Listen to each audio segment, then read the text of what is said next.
Adventist World Radio, the voice of hope. Radio feon'ny fanantenana na ny AWR.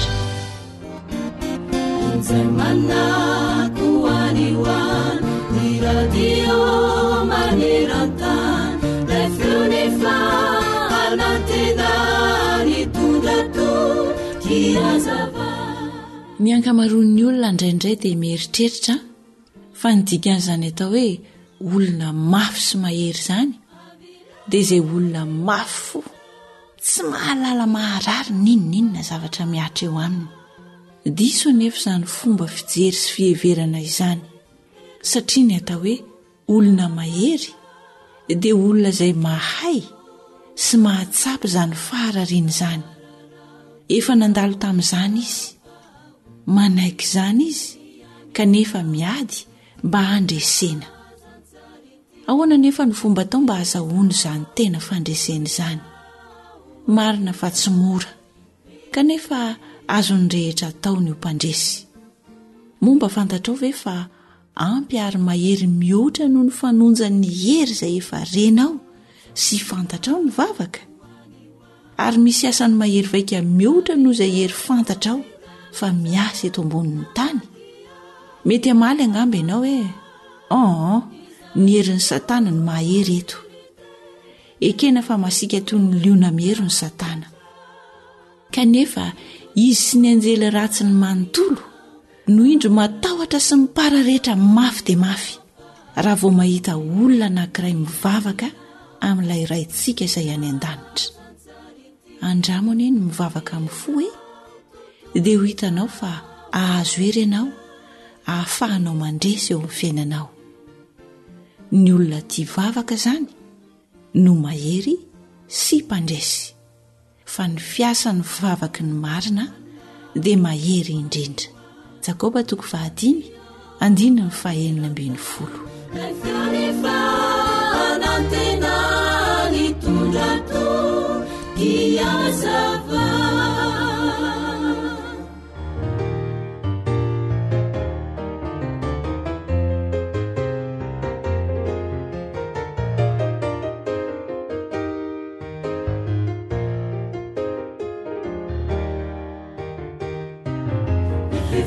Vakanete tunye vivu izay manosika ny samotsika, apandesika na uvalala manjo vahamonjy ilay paradisa, ke mafiniunjandrano sady mary izanambara toanondra rendrikety, ka na ino ny tranga mitabetsy hulany ny mamba. Vakanete tunye vivu izay manosika ny samotsika, apandesika na uvalala manjo vahamonjy ilay paradisa, ke mafiniunjandrano sady mary izanambara toanondra rendrikety, ka na ino ny tranga mitabetsy hulany ny mamba.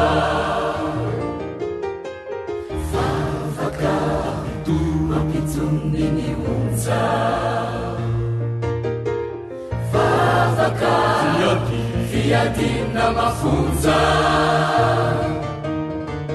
vavaka mahagaga ny maro, vavaka hazosina fangaro, vavaka mampitsony ny unza, vavaka fiadina mafunza, vavaka mahagaga ny maro, vavaka hazosina fangaro.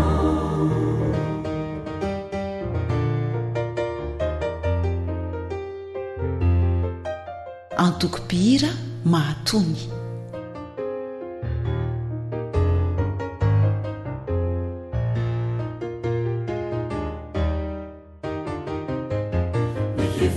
Vakanete tunye vivu izay manosika ny samotsika, amandesikana uvalala manjo vahamonjy lay paradisa e mafindrimonjandrano sady mary izanapara toano ndrarendrikety ka na ino ny tranga mitabetsy olany ny mamba favaka mampitsony ny onja favaka fiadina mafonja favaka mahakaka ny maro favaka azasina fangaro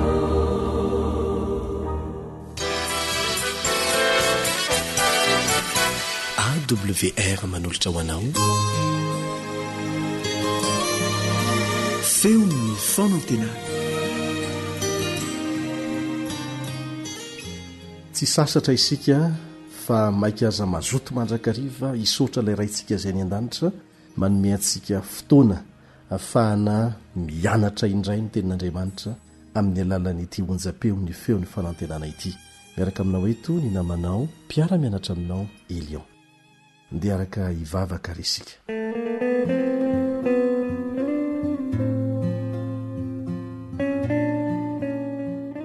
Raha izy ny an-danitro ho amasinina ny anaranao ho tonga ny fanjakanao ataony sitraponao ety tany takileny an-danitra.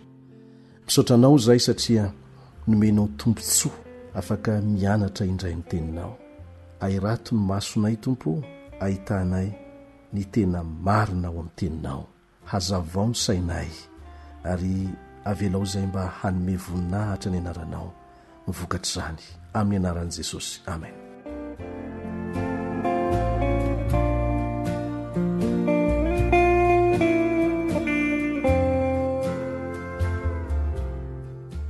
Adihevitra izay tsy afaka ambavan'ny mpahay-siansa maro nandritry ny taona maro ny amin'ny ny andohany izao tontolo izao. Inona marina ny zava-nitranga ka nahatonga an'izao zavatra rehetra hitantsika izao na eny an-danitra na ety an-tany. Nisy namorona ve izany sa tonga ho azy? Ny Baiboly dia milaza mazava tsara ao amin'ny Genesis toko 1 ka ny 1, Genesis toko 1 ka ny 1 manao hoe tamin'ny voalohany Andriamanitra nahary ny lanitra sy ny tany. Tamin'ny voalohany Andriamanitra nahary ny lanitra sy ny tany. Ary dia rehefa nare zany, rehefa nafantatra zany ary reto manam-pahaizana izay tsy mino an'Andriamanitra, dia namorona fitaovana faran'izay raitra mba hahafahana mikaroka ny andohany izao tontolo izao. Nisy zana-bolana anankiray izay niforonina mihitsy nantsoina hoe Kobe, ary niteraka ilay antson'ny mpahay-siansa sasantsasany hoe voka-pikaroana lehibe ny taonjato ny voka-pikaroana nentin' zany zana-bolana Kobe izany. Ny hoe Kobe moa dia fanafoezana ny teny hoe Cosmic Background Explorer na lay zana-bolana mpizany fiandohany izao rehetra izao. Izay mihitsy ny namorona anazy. Izay ny nanaovana ity zana-bolana ity, hamantatra amin'ny fomba siantifika faran'izay raitra indrindra ny tena ny andohany ity izao tontolo izao misy antsika ity. Ary dia natalanjona ny manampahaizana rehetra manero an-tany ny voka-pikaroana natao tamin'ny alalan'ity zana-bolana Kobe ity, izay amafisina ihany fa fikaroana manokana mikasika ny tena ny andohany izao tontolo izao. Samy talanjona avokoa ireo manam-pahaizana isan-karazany mpandinika izao tontolo izao sy ny eny amin'ny tsy taka-maso. Hevitra roa no mety hipetraka raha ny amin'ny avian'ny aina no resahana, na ny raha matiera no efa nisy hatramin'izay, na Andriamanitra no efa nisy hatr'izay. Izay le hevitra anankiroa. Ny matiera ve na ny raha izay nentina namorona no efa nisy hatramin'izay, sa Andriamanitra lay mpamorona mihitsy no efa nisy hatr'izay.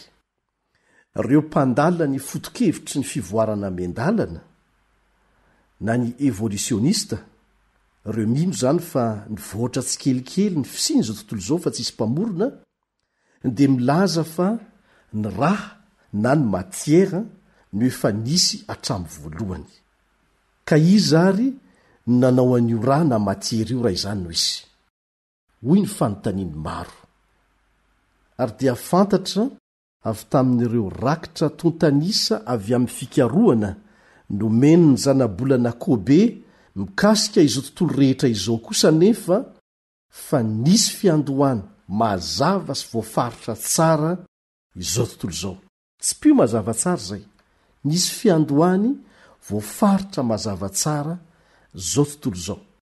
No refesiny zany zanabolana Kobe zany ny alehibe ny toerana misy izao rehetra izao atreny amin'ny abakabaka tsy hitanono ka hatrety ambany ety. Dia noala lininy tamin'izany ny fiandoham-pisi ny aina ary dia nampisy fiantraikany lehibe teo amin'ny tontolon'ny siansa ny voka-pikaroana ny refy hitan'ity zanabolana mpikaroka ity. Fantatra avy tamin'izany ary fa tsy hoe efa nisy hatr'izay tsy akory ny ra na ny matiera araky ny fihevitr'ireo evolutionista azy fa nisy namorona izany. Ny siansa ihany nanapirofo fa misy namorona izany ary mazava tsara ny pirofo. Voalaza ny rakitra totalisa izay nomeny ny voka-pikaroana vaovao natao tamin'ny alalan'ny zanabolana Kobe fa nisy fiandohany voafaritra tsara izao tontolo rehetra izao. Tsy pihana tsara izay. Nisy fiandohany voafaritra tsara izao tontolo rehetra izao. Io zany voka-pikaroana vaovao indrindra mikasika ny andohany izao rehetra izao.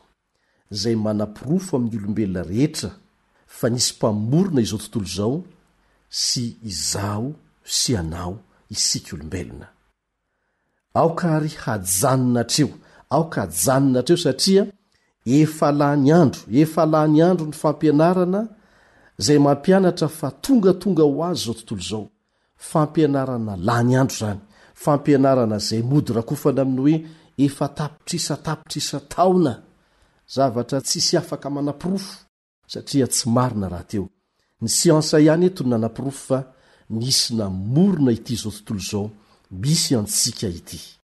Nanoratra mikasika an'io zava-baovao hafakely io tao amin'ny bokiny nampitondrainy lohateny hoe ny mpamorona sy izao rehetra izao ny dokotera mpikaroka anankiray antsoina hoe Hugo Ross izay mpitsabo. Nantitranteriny fa manambara ny fisian'Andriamanitra amin'ny fomba mazava tsara ny anankiray amin'ireo voka-pikaroana lehibe indrindra ny taonjato misy antsika. Dia izao ny zavatra nilazain'ity dokotera Ross ity. Tena mifanaraka indrindra amin'ny refy noetreretina ny refy hita izay pirofo tsy azo ialana mihitsy fa nisy fiandohany izao tontolo rehetra izao. Rehefa nandinika momba izao rehetra izao mantsy ireo paisiansa teo aloha dia nihevitra fa tsy arefesina ny ra na ny matiera ary tsy nisy fiandohany velively zany. Manohitra n'izany foto-kevitra zany kosa ireo pirofo nomeny fikaroana farany ary fikaroan'ny farana izay raitra tamin'ny alalan'ny zanabolana Kobe. Araka izany, raha nisy ny fiandohany izao tontolo izao dia nisy izany nanomboka azy. Ary raha nisy ny famoronana dia azo antoka izany fa nisy ny mpamorona. Eken'ny saina mazava izany rehetra izany. Nandray fomba fijery vaovao ny siansa nanomboka hatreo. Hoy ny paisiansa momba ny kintana anankiray ao Berkeley raha niresaka mikasika ny voka-pikaroana tamin'ny alalan'ity zanabolana Kobe ity izy. Pirofo ny fiandohany izao tontolo rehetra izao no efa hitantsika. Toy ny hoe mijery an'Andriamanitra namorona mihitsy isika amin'ny alalan'izany. Eny namela ny dian-tanany manerana izao tontolo rehetra izao tokoa ilay Andriamanitra mpamorona. Tamin'ny famoronana mahagaga nataony. Ary tsy azo afenina izany. Na dia ny hoezahany Satana sy ny mpiara-miasa mafy aza nampihely fampianarana diso mikasika ny andohany izao tontolo izao hatramin'izay. Misy paisiansa izay mandinika ny asa famoronan'Andriamanitra no mahita mazava tsara ny asa tanany. Hita ny pirofo fa misy izy. Hita ny pirofo ny fisian'Andriamanitra mpamorona izay namola vola n'izao tontolo izao. Hamafisina tsara fa fampianarana efa lany andro araka izany ny fampianarana momba ny evolutionista izay mitsipaka ny fisian'Andriamanitra. lasa fampianarana mamenatra izany taky ny milaza fa tsy maharaka ny fivoaran'ny fahalalana ianao mandefa antso mihezinezina ny boky farany ao amin'ny baiboly na ny apokalipsy antso atao amin'ny lehilahy sy ny vehivavy miaina amin'izao ora farany eto an-tany izao mielohan'ny fiverenan'io Andriamanitra mpamorona io nahita ny toerana misy ny seza fiandrianan'izao tontolo izao ny apôstôly Jaona tao amin'ny fahitana ara-paminaniana nomena azy nanasa azy ho eo amin'ny fanatren'Andriamanitra ilay anjely namangy azy zao ny voalaza n'ilay anjely ao amin'ny apokalipsy 4:1 apokalipsy 4:1 bekara ty dia asehoko anao zay zavatra tsy maintsy ho avy rahatr'izay ary dia naseho ny apôstôly Jaona ny toerana misy ny seza fiandrianan'izao tontolo izao rehetra izao tao amin'ity fahitana ara-paminaniana ity nahita ireo zava-mananaina ny lanitra miventy ira-piderana izy manao hoe masina masina masina ny tompo Andriamanitra tsy to lay taloha sy ankehitriny aro avy apokalipsy 4:9 nanoratany an'izany apokalipsy 4:9 ao amin'ny apokalipsy 4:9 dia mbola mitoy ihany zany fanamafisana izany apokalipsy 4:9 ianao tomponay sy Andriamanitray no mendrika andray ny voninahitra sy ny aja ary ny hery fa ianao ny nahary ny zavatra rehetra ianao ny nahary ny zavatra rehetra ary no ny sitraponao no nahanisy sy nahary azy hira avokoa ny tao an-danitra rehetra mety ihany paisiansa sasantsasany no ny ampopodisy toerana mety isy ametra-panontaniana ihany angamba ny avara-pianarana sasany ny lanitra ray manontolo anefa dia mihira mazava tsara manao hoe ianao tompo ny mendrika ny andray ny voninahitra sy ny aja ary ny hery satria ianao nahary ny zavatra rehetra ary no ny sitraponao na nisy nahary azy tsy tongatonga ho azy teto zany ianao na izaho nisy namorona isika le Andriamanitra be fitiavana ny namorona antsika tsy hoe nisy ho azy vokatry ny fikambanana kisendrasendra nisy teo amin'ny molekula sasantsasany tsy akory isika na koa teo amin'ny tsy mitarazona ny gène sy ny selalova na ny chromosome nisy mpamorona isika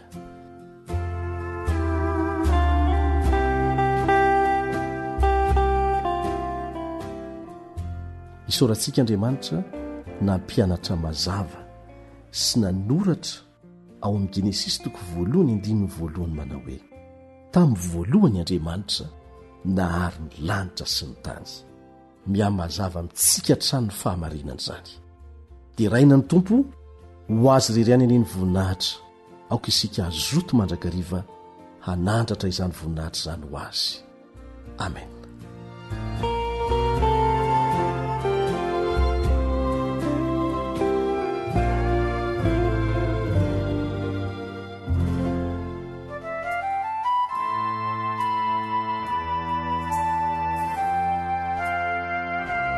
tarika tia ray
AWR téléphone 034 06 797 62 033 07 170 70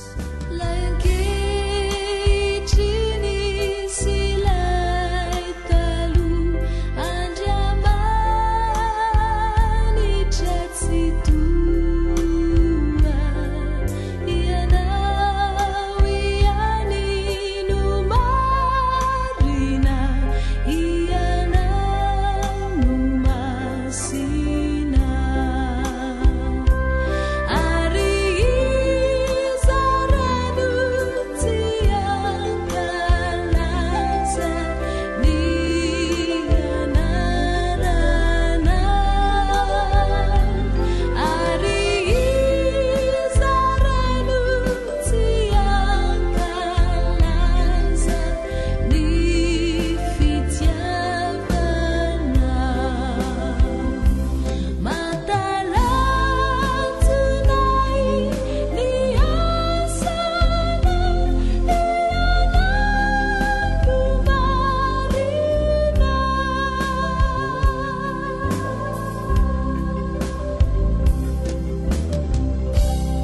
radio feon'ny fanantenana. Taridalana ho amin'ny fifoazana sy ny fanavaozana marina. Taridalana ho amin'ny fifoazana sy ny fanavaozana marina. Zahay dia mankasitraka hatrany ny fanarahanao ny onjapeo ny feon'ny fanantenana. Ny feon'ny fanantenana izay mitondra fanantenana ho anao isan'andro eo amin'ny lafim-piainanao rehetra mihitsy. Inonay fa noho ny fahasoavan'Andriamanitra, noho ny fitiavan'Andriamanitra anao, ny famindrapony be deaibe atosany aminao isan'andro, dia hitombo hatrany izany fanantenana izany mandra-piavin'i Jesosy indray ny amin'ny raha lanitra. Dia mitoy hatrany ny fanarantsika ny fanentanana mikasika ny fifoazana sy ny fanavaozana marina eto amin'ity onjapeo ity, miaraka aminao eto ny namanao Elion Andriamitansoa, miarabanao no sady manasanao mba haritra hatramin'ny farany. Anio dia mikasika ny loha hevitra hoe voavonjy ao amin'ny Kristy irery ihany, voavonjy ao amin'ny Kristy irery ihany no ifantohan'ny fanentanana izay ho arahantsika. Andeha hiaraka hivavaka aloha isika.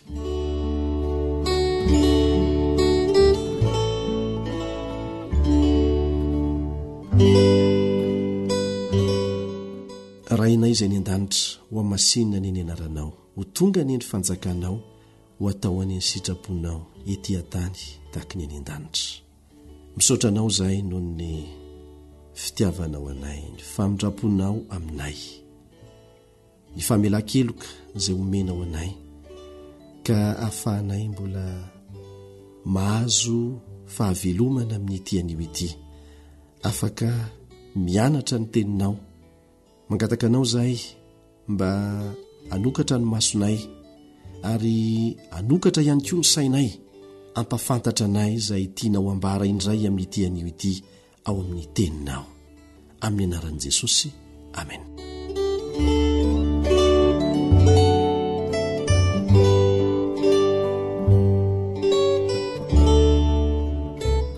Voavonjy ao amin'ny Kristy irery ihany, fa efa tonga ny zanak'olona hitady sy hamonjy ny very. Fa efa tonga ny zanak'olona hitady sy hamonjy ny very. Ny olona tsirairay dia afaka miteny hoe mpanota very aho, saingy tonga Kristy hitady sy hamonjy ny very tahaka.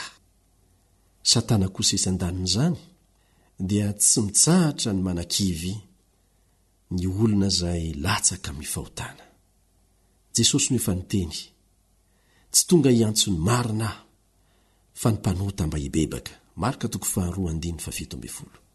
Marka 2:7. Mpanota ary maty teo ambony hazo fijalian'ny Kalvari Jesosy mba hisolo eloka. Tsy te hijanona ho very intsony ano izany. Maty Jesosy ary nitsangana indray mba hahazoky fanamarinana, ary mamonjy ahy izy ankehitriny, dia raisiko ampinoana ny famelan-keloka izay fanampanantenainy. Dia mivelona amin'izany aho isan'andro. Zany no hany fanantenana ho an'ny olona very tahaka asy ianao, izay mibebaka noho ny fahotana, izany hoe izay tapa-kevitra ny hanao hiezaka rehetra hiala amin'ny ratsy fanaony eo ambany fahasoavan'Andriamanitra, ary mandray indray ny fanomezany fiainana ao amin'ny zanak'Andriamanitra, dia omen'Andriamanitra fandresena mandrakariva. Amin'ny alalan'ny finoana dia miombona anjara mitoetra an'Andriamanitra izy, ary dia tonga zanak'Andriamanitra. Mivavaka izy, mihino, ary efa laim-panahy dia mitaky ny hery izay natolotro Kristy tamin'ny hafatesany. Mandresy izy amin'ny alalan'ny fahasoavan'Andriamanitra, fa tsy amin'ny alalan'ny heriny tenany. Ilainy matakatra ny dingana rahany, tsy maintsy hibebahany fahotany, tsy maintsy mandray ny herin'i Kristy izy, mandray ny hery izay mamonjy sy miaro azy amin'ny fahotana. Tsy amin'izay eo ivelany ihany, fa indrindraindrindra ao amin'ny fisainana lalina ao. Manahoana reny tokony ho alehibe ny fankasitrahantsika an'i Kristy noho ny fanomezana lehibe nataony antsika? Fiainana feno fiadanana ny fiainana ao amin'i Kristy. Izany hoe ny fiainana nandray famelan-keloka avy aminy, ary manao ny fomba rehetra eo ambany fahasoavany mba hahafahana manaraka ny sitrapony. Izany hoe fiainana ao amin'i Kristy, metehitra amin'ny famonjena nataony sy ny fahamarinana izay atafiny Kristy azy mba hazony fanamarinana mety tsisy fahatserovana fiemponempony fo na fihetsepo mirehitra amin'izany nefa kosa ao tena ao ny fahatokiana sy ny fiadanam-po maharitra tsy noho ny fahamarinany tenany fa noho ny fahamarinan'i Kristy izay azo ny anteherana tanteraka. Ny fahalemenao dia akambana amin'ny heriny, ny fahadalana ao amin'ny fahendreny ary ny fahosana ao amin'ny fahatanjahany. Maro ny mametraka iaho hoe ho voavonjy ary aty sa tsy. Tsy tokony ianao ny tenantsika ho foto-javatra isika ary ampifantoka ny masontsika amin'ny tenantsika. Anaram-po amin'ny aiasy ny tahotra na ho voavonjy na tsia. Zany rehetra zany dia mampiala ny fanahintsika amin'ilay loha rano ny herintsika sy ny fanatenantsika. Apetrao amin'Andriamanitra ny fanahinao ho tehiriziny ary matoky azy. Izy namorona anao, tsy nisy ianao raha tsy izy. Rehefa latsaka tamin'ny fahotana indray ianao dia izy no namonjy anao, tsy voavonjy ianao raha tsy izy. Dia angatao izy hitahiry ianao dia matoky azy. Miresa mieritrereta ny amin'i Jesosy tahaka ny zava-maniry. Ny any toko ho an'ny zava-maniry dia izao ihany. Petraka tsara amin'ny tany izy, mahazo masoandro, voatondraka. Tsy anjara ny mieritreritra hoe mitombo asa mamoa. Dia tahaka n'izany koa isika. Ilaitsika ny mifandray tsy tapaka amin'i Jesosy. Miresaka aminy, mieritreritra ny aminy, miara-miasa aminy. Aoka ny tenanao voafina ao amin'i Kristy. Esorony fisalasalana rehetra. Roa hiala ao anatinao zany tahotra ny overy izany. Tsy hitondra vahaolana velivelo anao zany. Hakiviana no tsy maintsy ho ateraka izany eo amin'ny fiainanao. Satria adiny mbola ho atrehanao. Misy fotoana tsy maintsy mbola mety halavo anao. Dia tsy maintsy hiarenanao ihany koa.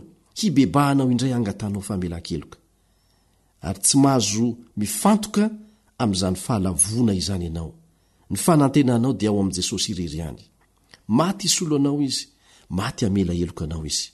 Aoka hiaraka hiteny amin'ny apôstôly Paoly ianao hoe tsy izaho intsony no velona, fa Kristy no velona ato anatiko. Fa izay velomako ankehitriny eo amin'ny nofo dia velomako amin'ny finoana ny zanak'Andriamanitra izay efa tia nanolotra ny ainy amonjy ahy. Aoka hiantehitra amin'Andriamanitra manontolo ianao. Mahay mitahiry izay efa nankininao taminy izy. Raha tsy nankininao taminy moa ianao, sy niezaka ataonao sy ny famonjenanao fa ankininao amin'izay azonao atao an'ny tenanao rery ihany, dia vokatra izay ny fahakivinao. Raha apetrakao eo am-pelatana ny tenanao, dia ataony mihoatra noho ny mpandresy ianao. Tsy amin'ny alalanao anefa, fa amin'ny alalan'ilay tianao. Izy ny miasa ao anatinao, na ny fikasana na ny fanaovana ahatanteraka ny sitrapony eo amin'ny fiainanao. Ary ny voalohany indrindra amin'ireny dia ny famonjenanao. Aoka tsy kolokolo, fahakiviana sy fiahiahiana, ary esory io lavitra ny fiainanao ny hoe ho very ve aho sa ho voavonjy. Tsy hitondra vahaolana velively zany. Azonao hitokiana ny famonjena nataon'i Jesosy ho anao. Izay nanomana ho an'ny olona tahiry kery ara-panahy tsy hitalany amin'ny alalan'ny fanavotana nataony, dia tsy hanao tsy rambona ny ampiasan'izany heriny izany amin'ny fanatanterahana hatramin'ny farany ny famonjenanao. Ny fikambanan'ny herin'ny Satana manontolo dia tsy afaka handresy fanahy anankiray izay malemy indrindra, kanefa miantoraka amin'ny pahatokiana eo amin'i Kristy. Mampatanjaka ny reraka izy, ary izay kely hery dia omeny hery be dia be.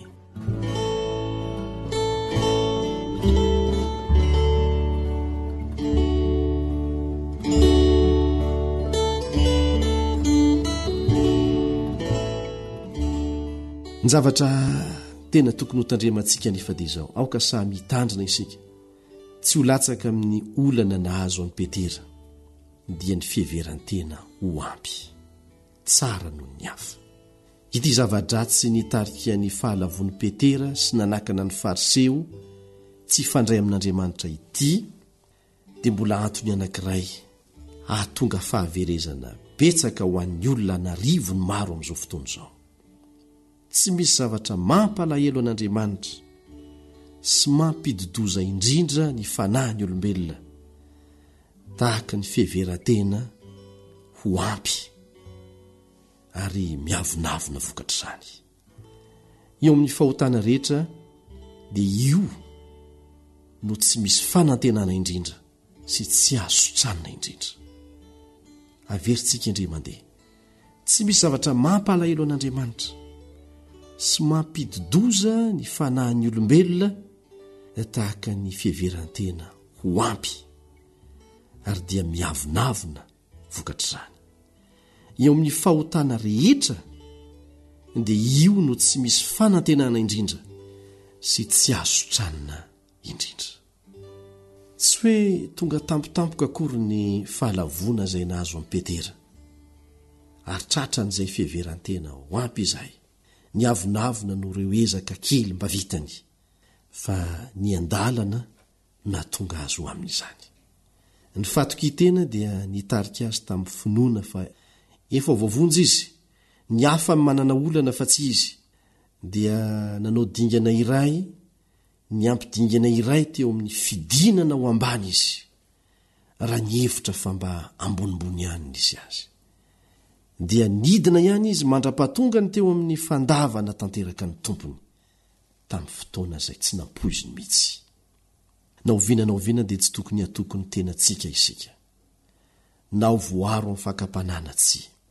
Ireo izay manaiky ny mpamonjy na dia manana fiovampo marina toy inona aza dia tsy tokony hampianarina na oviana ilaza na hevitena fa efa voavonjy. Mahavery havana ny fanizingizinana an'izany.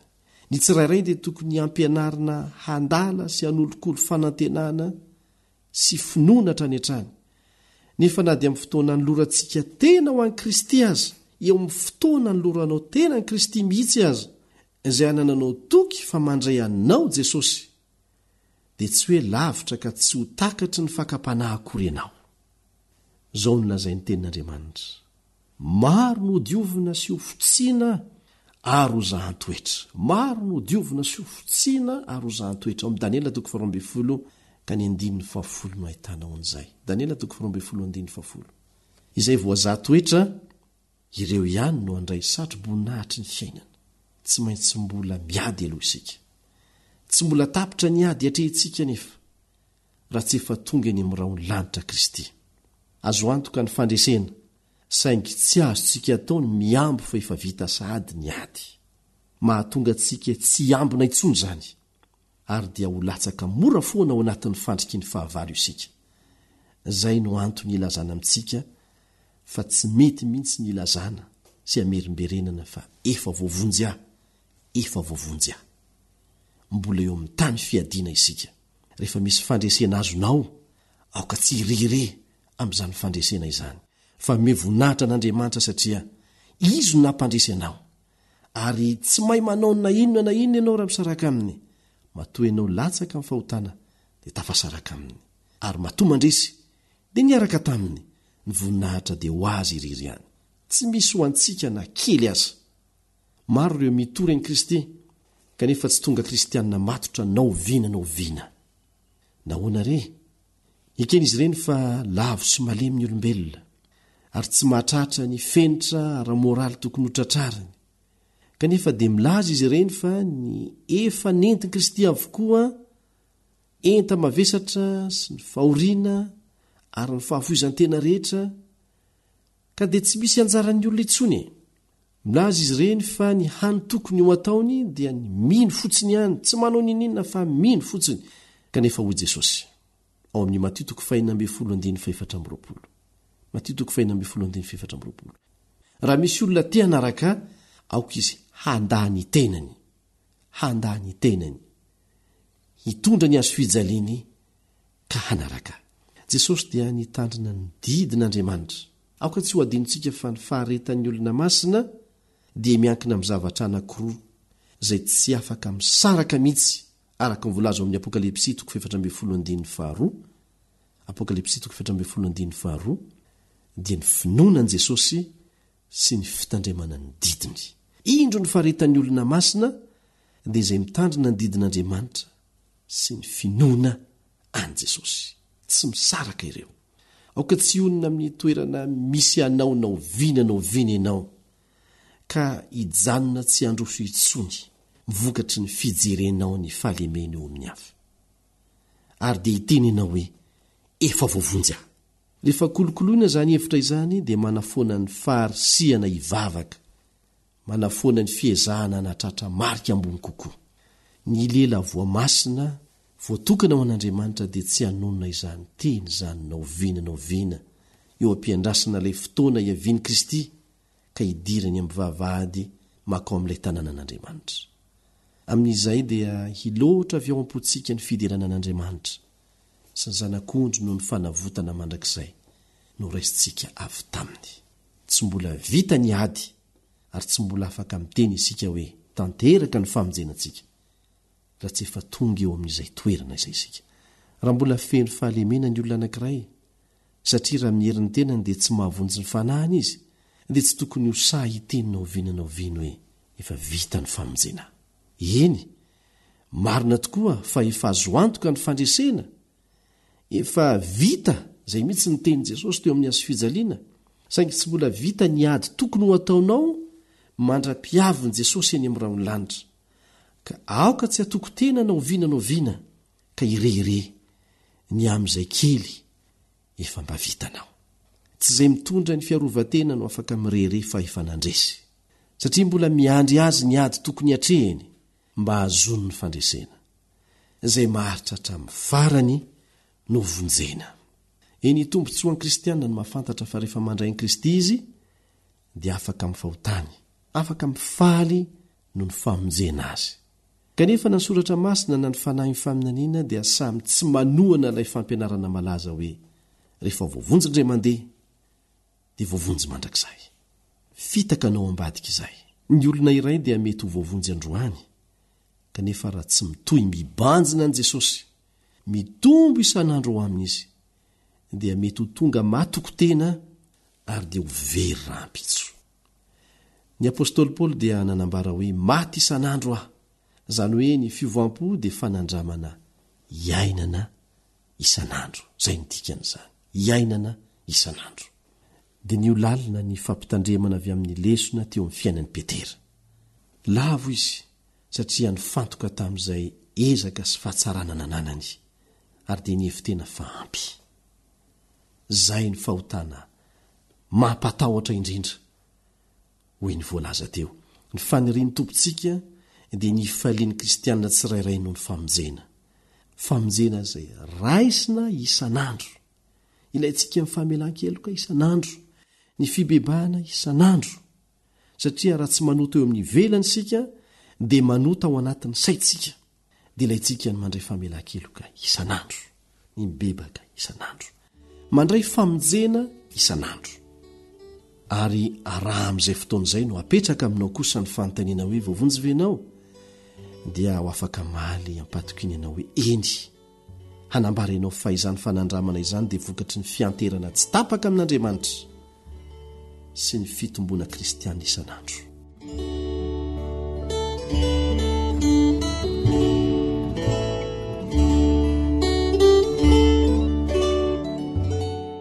Ny lesona fanentanana izay omenantsika dia milaza fa tsy tsara ny miseho mifandray amin'i Kristy kanefa tsy tena mifandray aminy.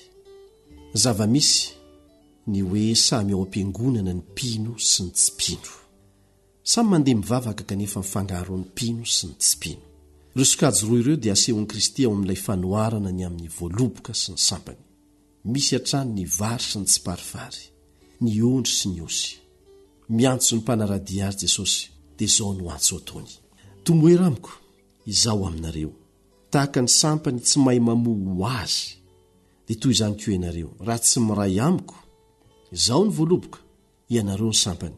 Izay miray amiko ary izao ao aminy dia mamoha be izy. Raha misaraka amiko kosa ianareo dia tsy mahay manao na inona na inona. Raha misaraka amiko ianareo dia tsy mahay manao na inona na inona. Azonao atao ny maka sampam-boaloboka anankiray, dia tapao zany sapam-boaloboka izany hiala amin'ilay voaloboka fa tsy amona ovinanao vina izany sapam-boaloboka izany ary tsy vitany hoe tsy amoa fa iamalazo ary ho faty aza tahakan'izany ny fiainana ra-panahy izay tsy maintsy iainantsika tsy mahazo misaraka amin'i Jesosy isika tsy mahay manao na inona na inona matoa misy olona anankiray tsy mahay manao na inona na inona mihitsy eo mifanarana an'Andriamanitra tsotra ny antony satria tafasaraka amin'ilay voaloboka izy ary tsy misy afa-tsy izay ny antony ady tsy maintsy ataonao isan'andro ny safidy tsy saraka anao viana amin'i Kristy satria izay ihany ary tsy misy afa-tsy izay miantoka ny fandresena ho anao amin'ny segondra tsirairay misy fahasamihafana lehibe eo amin'ny fisehoana ra-pomba fotsiny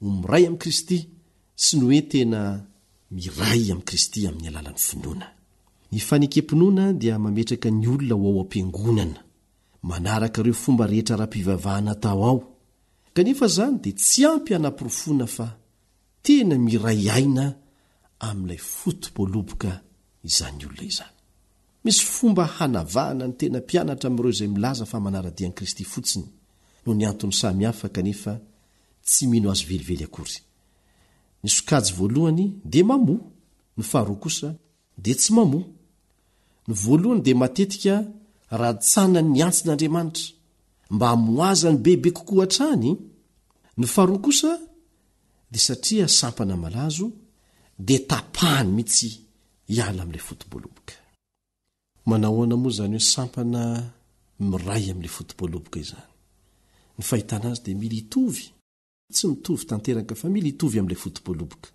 ny fiampitan'ny aina ny tanjaka sy ny famoazana avy amin'ilay fotom-boaloboka maka amin'ny sampana dia tsy voatohitohina dia mitohy mihitsy ny fakany mandefa ny sakafo mahavelona makany amin'ny sampana takan'izany nosary maneho ny fifandraisan'ny tena pino amin'i Kristy miray amin'i Kristy izy mandray ny hery velomana avy aminy ary izay no atao hoe miray amin'i Kristy fa tsy amin'ny fotoana indraindray ihany izy no mifandray amin'i Kristy ary dia ny voany no ahalalanareo azy ho Jesosy ary tsy resaka izany fa toetra sy asa ny raintsika izay ny an-danitra no mpikarakara voaloboka ampahendrena sy amin'ny famindra-po feno faharetana feno famelan-keloka feno fahasoavana no andratsana ny sampana mamotsy rairay ireo izay miombona amin'ny fahorian'i Kristy sy ny fanenjena ny aretany dia iombona amin'ny voninahiny ratray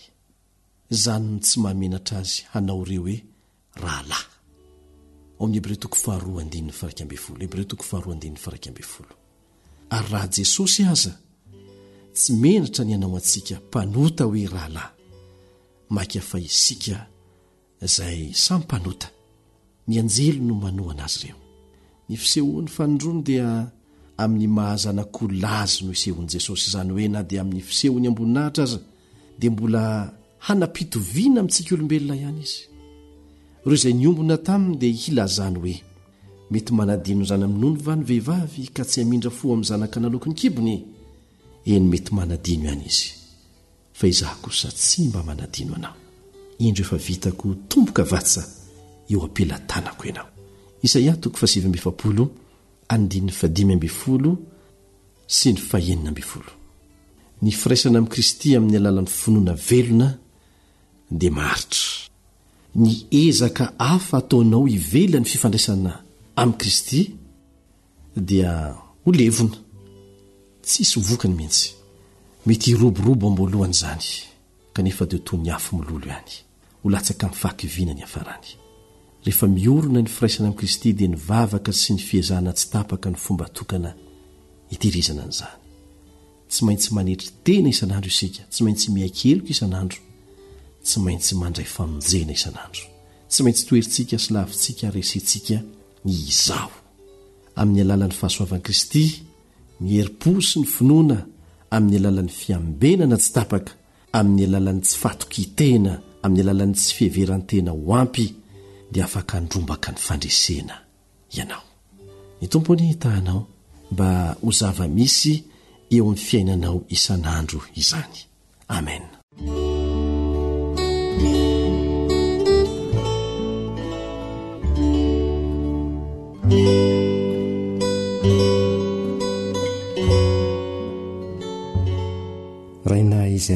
lanitra noho ny amin'i jesosy tokoa mantsy dia afaka ny ovoaova amin'izao toetra nay raty izao zahay. Eny afaka ny omendrika eo anatrehanao ka hovoavonjy raha mety izahay. Fanantenana lehibe ho anay izany ka alatsao sy aoreno amponay mba hasainay manantona anao dian'izao. Amin'ny anaran'i Jesosy no angatahana izany vavaka izany. Amen.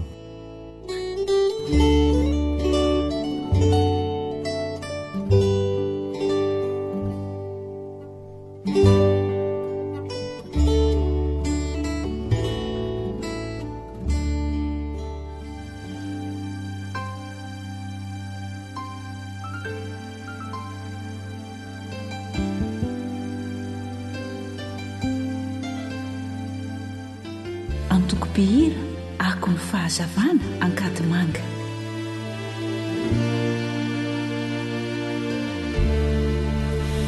Misy fanavotana azy anteherana ety alokatra izany ity amonjy laikanane.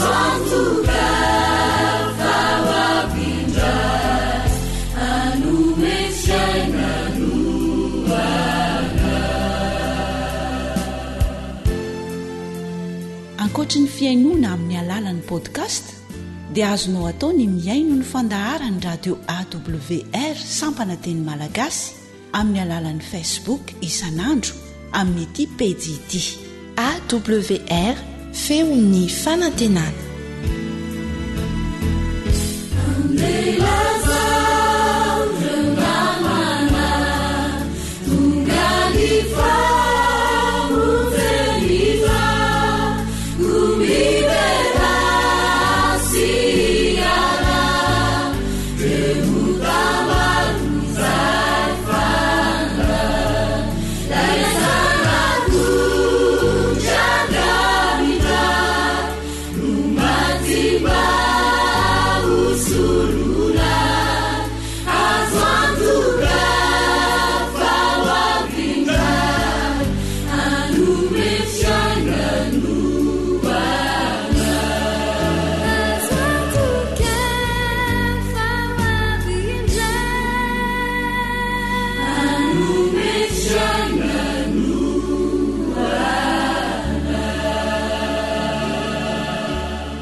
Faniteninao no fahamarinana.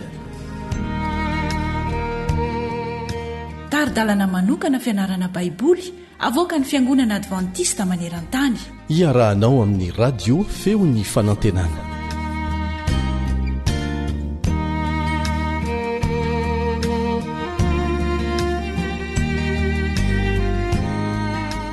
Faly miarabanao mpanaraka ny feon'ny fanantenana ny namanao Rijamory no miaraka aminao amin'ity anio ity. Hianatra aloha hevitra vaovao indray isika ao anatin'ny andro vitsivitsy. Tsy inona izany fa ny hoe miankohoka amin'ny mpahary. Miankohoka amin'ny mpahary. Mahaliana dia mahaliana tokoa ny handinika izany loha hevitra izany, fa mialohany hanomboantsika ny fianarana dia manasanao aloha ao hivavaka.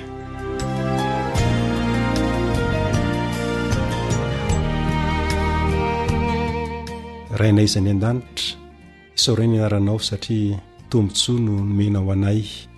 Mbola ahafahanay mianatra ny teninao ao anatin'ny andro vitsivitsy. Tsy efa ny fisainanay ny hatakatra ny teninao, koa mangataka ny fanainao masina izahay mba hitarika anay ao anatin'izao fianarana izao. Amin'ny anaran'i Jesosy. Amen.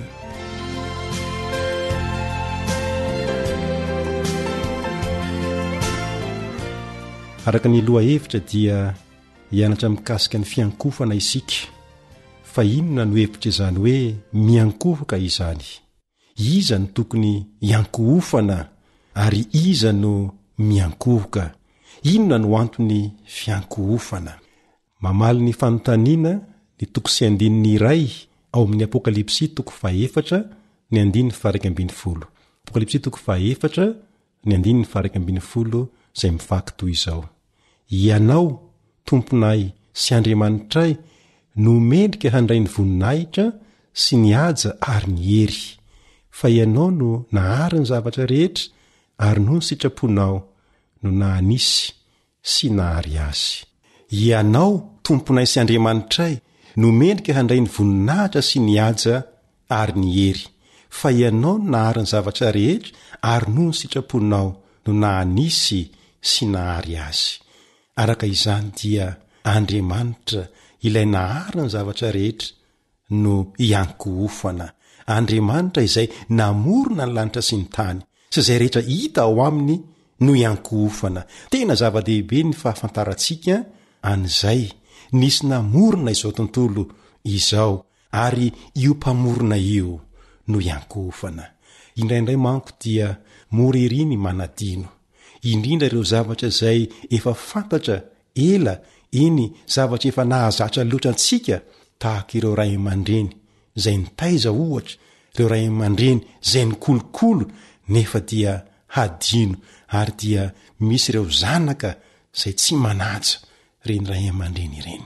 Toy izany koa ny lanjany masoandro sy ny rivotra izay omen'Andriamanitra antsika isanandro isanandro.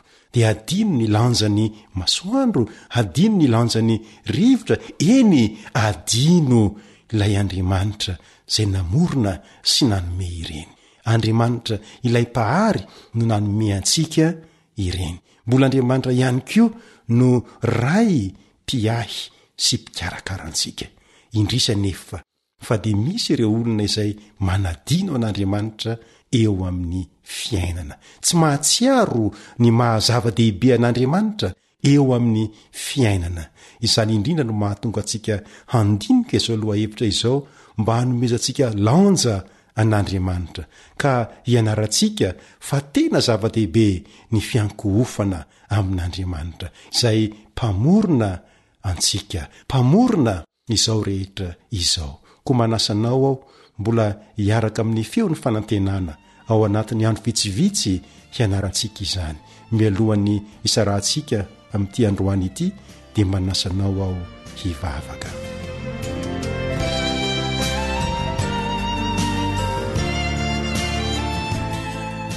Rainay tsara ô, misaotranao manokana izahay no namoronanao anay, ary mbola misaotranao ihany koa izahay fa na dia simba ny fahotana aza ity tany ity, dia mbola mikarakara ny fiainanay ianao, mpianaro izahay tsy hanadino anao, ka hiankohoka aminao amin'ny anaran'i Jesosy. Amen.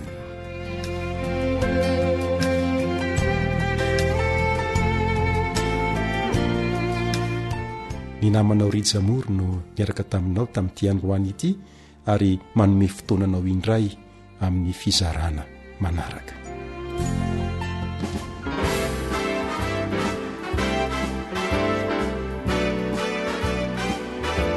Antoko-pihira kerobi mamahajanga.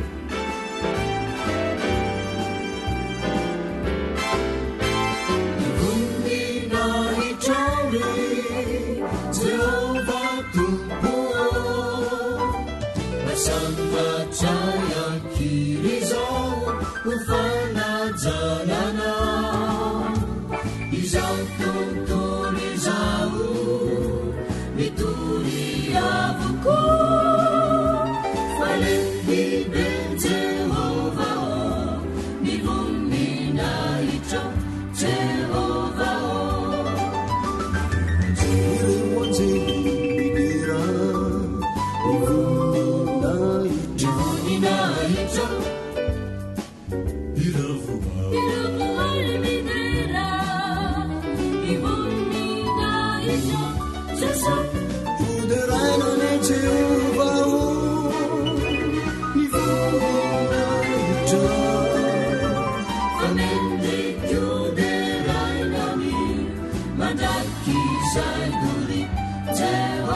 AWR feon'ny fanantenana.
Adventist World Radio, the voice of hope. Radio feon'ny fanantenana. Ny farana treto, ny fanarahanao ny fandaharan'ny radio feo fanantenana na ny AWR amin'ny teny malagasy. Azonao ataony mamerina miaino sy maka maimaim-pona ny fandaharana vokarinay amin'ny teny pirenena mihoatriny 100 amin'ny fotoana rehetra. Raisoaryn'ny adresy ahafahanao manao izany: awr.org na feofanantenana.org.